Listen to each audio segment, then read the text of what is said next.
कभी कभी लाइफ में हमारे सामने ऐसी सिचुएशंस खड़ी हो जाती है जिनसे लड़ना मुश्किल होता चला जाता है। हालात हमारे कुछ ऐसे हो जाते हैं मानो सब कुछ खत्म हो गया हो। दूर दूर तक सिर्फ अंधेरा ही अंधेरा दिखाई देता है। कुछ समझ नहीं आता कि ऐसी सिचुएशंस में करें तो करें क्या। और कई बार तो ऐसी सिचुएशंस में क्विट करने का मन करता है। हालात चाहे तुम्हारे कैसे भी क्यों ना हो, एक बात तो तय है कि ये वक्त भी गुजर जाएगा। चाहे अच्छा वक्त हो या फिर बुरा वक्त, गुजर जाएगा। लेकिन एक बात हमेशा याद रखना कि ज़िंदगी में कुछ भी कर गुजरने की अपॉर्चुनिटीज़ सिर्फ इसी वक्त में मिलती है, अगर उस सिचुएशन में क्विट ना किया जाए तो।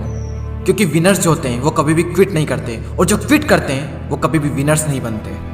आप क्या चाहते हैं, एक एवरेज लाइफ या फिर एक स्टैंडर्ड लाइफ? जब आप सड़क पर निकलो तो लोग आपको इग्नोर करें, या फिर जब आप सड़क पर निकलो तो हर इंसान की नज़र आप पर हो? क्या चाहते हैं आप? लोग आपसे ये कहें कि इंसान कुछ नहीं कर सकता, या फिर ये कहें कि ये बंदा कुछ ना कुछ करके दिखाएगा, ये बंदा कुछ चेंजेस ला के दिखाएगा। लेकिन कैसे करेगा? क्विट करके। मर जाना लेकिन क्विट मत करना। चाहे परिस्थिति कितनी भी विपरीत क्यों ना हो, कभी भी क्विट मत करना। आपका समय आज बुरा है, कल और बुरा होगा, लेकिन परसों आपकी जीत होगी। लेकिन सिर्फ शर्त इतनी सी है कि आप उस सिचुएशन में टिके रहो और क्विट ना करो। ये प्रकृति चाहती है कि हम इन परिस्थितियों से लड़ें, संघर्ष करें, ताकि हम और मजबूत बन सके। क्योंकि ये परिस्थितियाँ आती है हमें मजबूत बनाने के लिए, ना कि हमें कमज़ोर बनाने के लिए। ये प्रकृति चाहती है कि आप और कामयाब बने, इसलिए आपके साथ कुछ न कुछ बुरा होता रहता है। और ना सिर्फ आपके साथ, बल्कि इस दुनिया में मौजूद हर इंसान के साथ हर समय कुछ न कुछ बुरा होता रहता है।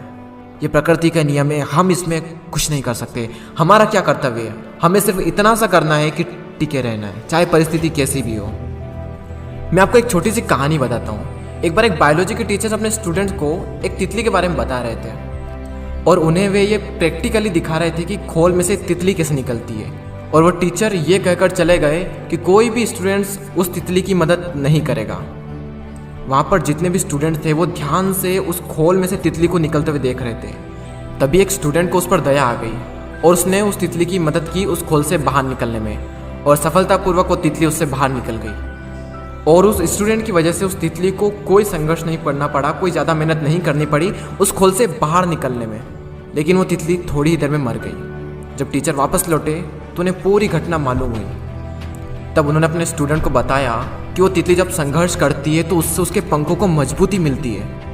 यही प्रकृति का नियम है। उस तितली की मदद करके उस स्टूडेंट ने उस तितली को संघर्ष करने का मौका नहीं दिया, और यही परिणाम हुआ कि वो तितली मर गई।